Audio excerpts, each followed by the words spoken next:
வணக்கம் நண்பர்களே. இந்த பழம் பார்த்துருக்கீங்களா? இந்த பழம் தான் வாட்டர் ஆப்பிள். இந்த பழத்தை நம்ம அதிகமாக இளஞ்சிவப்பு நிறத்தில் பார்த்துருப்போம். ஆனால் இன்றைக்கி எங்களுக்கு கிடைச்சது முழுசாக பச்சையாக மேலே லேசான இளஞ்சிவப்பு நிறத்தில் இருந்தது.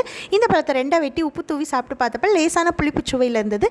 இந்த பழத்தில் நார் சத்துக்களும் நீர் சத்துக்களும் அதிகமாக இருக்கிறதா சொல்கிறாங்க. வெயில் காலத்தில் தான் இந்த பழத்துக்கு சீசன். உங்களுக்கு இந்த பழம் கிடைச்சதுன்னா மறக்காமல் வாங்கி சாப்பிட்டு பாருங்கள். இன்றைக்கி வந்துட்டு மனசில் பட்ட ஒரு விஷயத்தை உங்கள் கூடலாம் ஷேர் பண்ண போகிறேன். நம்ம வீட்டில் அப்பான்னு ஒருத்தர் இருப்பார். எப்பவும் கோவமாக அப்பப்போ எரிஞ்சு விழுந்துட்டு திட்டிகிட்டு இருப்பார். அவரை பார்த்தாலே பயமாக இருக்கும், ஸ்ட்ரிக்டாக தோணும், அவர்கிட்ட பேசவே நம்ம பயப்படுவோம். ஆனால் பல அப்பாக்கள் வெளியில் நிறைய பொருளாதார சுமைகளை சந்திக்கிறாங்க.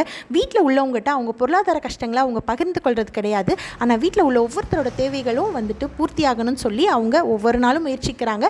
அதை விட நான் 10ஆம் கிளாஸ் படிச்சிருந்தாலும் என்னுடைய பிள்ளை டாக்டராகவோ இன்ஜினியராகவோ ஆகணும்னு சொல்லி லோன் வாங்கியாச்சு கஷ்டப்பட்டு அந்த பிள்ளைங்களை அவங்க படிக்க வைக்கிறாங்க. ஒவ்வொருத்தரும் தன்னுடைய அப்பாவுடைய நிலை புரிந்துக்கிட்டால் நல்லாயிருக்கும். பிடிச்சிருந்தா லைக் பண்ணுங்கள். நன்றி.